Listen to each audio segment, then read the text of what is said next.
യോശുവ അധ്യായം 6. എന്നാൽ യെരിഹോവിനെ ഇസ്രായേൽ മക്കളുടെ നിമിത്തം അടച്ച് ഉറപ്പാക്കിയിരുന്നു.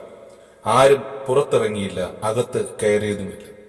യഹോവ യോശുവയോട് കൽപ്പിച്ചത്, ഞാൻ യെരിഹോവിനെയും അതിന്റെ രാജാവിനെയും യുദ്ധവീരന്മാരെയും നിന്റെ കയ്യിൽ ഏൽപ്പിച്ചിരിക്കുന്നു. നിങ്ങളിൽ യോദ്ധാക്കളായ എല്ലാവരും ഒരു വട്ടം പട്ടണത്തെ ചുറ്റി നടക്കണം. ഇങ്ങനെ 6 ദിവസം ചെയ്യണം. 7 പുരോഹിതന്മാർ ആട്ടിൻകൊമ്പ് കൊണ്ടുള്ള 7 കാഹളം പിടിച്ചുകൊണ്ട് പെട്ടകത്തിന്റെ മുമ്പിൽ നടക്കണം. 7-ാം ദിവസം 7 പ്രാവശ്യം പട്ടണത്തെ ചുറ്റുകയും പുരോഹിതന്മാർ കാഹളമൂതുകയും വേണം. അവർ ആട്ടിൻകൊമ്പ് നീട്ടിയൂതുകയും നിങ്ങൾ കാഹളനാദം കേൾക്കുകയും ചെയ്യുമ്പോൾ ജനമൊക്കെയും ഉച്ചത്തിൽ ആർപ്പിടണം. അപ്പോൾ പട്ടണമതിൽ വീഴും. ജനം ഓരോരുത്തൻ നേരെ കയറുകയും വേണം. നൂന്റെ മകനായ യോശുവ പുരോഹിതന്മാരെ വിളിച്ച് അവരോട്, നിയമപ്പെട്ടകമെടുപ്പിൻ. 7 പുരോഹിതന്മാർ യഹോവയുടെ പെട്ടകത്തിന് മുമ്പിൽ ആട്ടിൻകൊമ്പ് കൊണ്ടുള്ള 7 കാഹളം പിടിച്ചുകൊണ്ട് നടക്കണം എന്ന് പറഞ്ഞു. ജനത്തോട് അവൻ, നിങ്ങൾ ചെന്ന് പട്ടണത്തെ ചുറ്റി നടപ്പിൻ. ആയുധപാണികൾ യഹോവയുടെ പെട്ടകത്തിന്റെ മുമ്പിൽ നടക്കണം എന്ന് പറഞ്ഞു. യോശുവ ജനത്തോട് പറഞ്ഞു തീർന്നപ്പോൾ ആട്ടിൻകൊമ്പ് കൊണ്ടുള്ള 7 കാഹളം പിടിച്ചുകൊണ്ട് 7 പുരോഹിതന്മാർ യഹോവയുടെ മുമ്പിൽ നടന്നു. കാഹളമൂതി. യഹോവയുടെ നിയമപ്പെട്ടകം അവരുടെ പിന്നാലെ ചെന്നു. ആയുധപാണികൾ കാഹളമൂതുന്ന പുരോഹിതന്മാരുടെ മുമ്പിൽ നടന്നു. ശേഷമുള്ള കൂട്ടം പെട്ടകത്തിന്റെ പിന്നാലെ ചെന്നു. ഇങ്ങനെ അവർ കാഹളമൂതിക്കൊണ്ട് നടന്നു. യോശുവ ജനത്തോട്, ആർപ്പിടുവിൻ എന്ന് ഞാൻ നിങ്ങളോട് കൽപ്പിക്കുന്ന നാൾ വരെ നിങ്ങൾ ആർപ്പിടരുത്, ഒച്ച കേൾപ്പിക്കരുത്. വായിൽ നിന്ന് ഒരു വാക്ക് പുറപ്പെടുകയും അരുത്. അതിന്റെ ശേഷം ആർപ്പിടാം എന്ന് കൽപ്പിച്ചു. അങ്ങനെ യഹോവയുടെ പെട്ടകം 1 പ്രാവശ്യം പട്ടണത്തെ ചുറ്റി നടന്നു.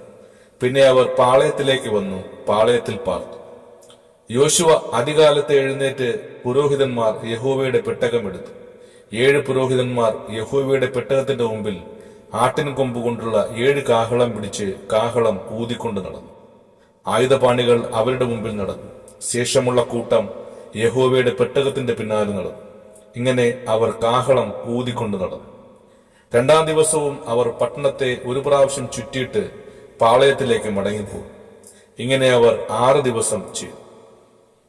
7-ാം ദിവസമോ അവർ അതികാലത്ത് അരുണോദയത്തിങ്കൽ എഴുന്നേറ്റ് പട്ടണത്തെ ആ വിധത്തിൽ തന്നെ 7 പ്രാവശ്യം ചുറ്റി. അന്ന് മാത്രം അവർ പട്ടണത്തെ 7 പ്രാവശ്യം ചുറ്റി. 7-ാം പ്രാവശ്യം പുരോഹിതന്മാർ കാഹളമൂതിയപ്പോൾ യോശുവ ജനത്തോട് പറഞ്ഞതെന്തെന്നാൽ, ആർപ്പിടുവിൻ, യഹോവ പട്ടണം നിങ്ങൾക്ക് തന്നിരിക്കുന്നു. ഈ പട്ടണവും അതിലുള്ളതൊക്കെയും യഹോവയ്ക്ക് ശവദാർപ്പിതമായിരിക്കുന്നു. എങ്കിലും റഹാബ് എന്ന വേശ്യ നാം അയച്ച ദൂതന്മാരെ ഒളിപ്പിച്ചതിനാൽ അവളും അവളോടുകൂടി വീട്ടിലുള്ള എല്ലാവരും ജീവനോടിരിക്കട്ടെ. എന്നാൽ നിങ്ങൾ ശപഥം ചെയ്തിരിക്കെ ശപഥാർപ്പിതത്തിൽ വല്ലതും എടുത്തിട്ട് ഇസ്രായേൽ പാളയത്തിന് ശാപവും അനർത്ഥവും വരുത്താതിരിക്കേണ്ടതിന് ശപഥാർപ്പിതമായ വസ്തു ഒന്നും തൊടാതിരിപ്പാൻ സൂക്ഷിച്ചുകൊള്ളു. വെള്ളിയും പൊന്നും ഒക്കെയും ചെമ്പും ഇരുമ്പ് കൊണ്ടുള്ള പാത്രങ്ങളും യഹോവയ്ക്ക് വിശുദ്ധം. അവ യഹോവയുടെ ഭണ്ഡാരത്തിൽ ചേരണം. അനന്തരം ജനം ആർപ്പിടുകയും പുരോഹിതന്മാർ കാഹളമൂതുകയും ചെയ്തു. ജനം കാഹളനാദം കേട്ട് അത്യുച്ചത്തിൽ ആർപ്പിട്ടപ്പോൾ മതിൽ വീണു. ജനം ഓരോരുത്തൻ നേരെ മുമ്പോട്ട് പട്ടണത്തിലേക്ക് കടന്നു. പട്ടണം പിടിച്ചു. പുരുഷൻ, സ്ത്രീ, ബാലൻ, വൃദ്ധൻ, ആട്, മാട്, കഴുത എന്നിങ്ങനെ പട്ടണത്തിലുള്ള സകലത്തെയും അവർ വാളിന്റെ വായ്ത്തലയാൽ അശേഷം സംഹരിച്ചു. എന്നാൽ രാജ്യത്തെ ഒറ്റുനോക്കിയ 2 പുരുഷന്മാരോട് യോശുവ, വേശ്യയുടെ വീട്ടിൽ ചെന്ന് അവിടെ നിന്ന് ആ സ്ത്രീയെയും അവൾക്കുള്ള സകലത്തെയും നിങ്ങൾ അവളോട് സത്യം ചെയ്തതുപോലെ പുറത്തു കൊണ്ടുവരുവിൻ എന്ന് പറഞ്ഞു. അങ്ങനെ ഒറ്റുകാരായിരുന്ന യൗവനക്കാർ ചെന്ന് റഹാബിനെയും അവളുടെ അപ്പനെയും അമ്മയെയും സഹോദരന്മാരെയും അവൾക്കുള്ള സകലത്തെയും പുറത്തു കൊണ്ടുവന്നു. അവളുടെ എല്ലാ ചാർച്ചക്കാരെയും പുറത്തു കൊണ്ടുവന്നു ഇസ്രായേൽ പാളയത്തിന് പുറത്ത് പാർപ്പിച്ചു.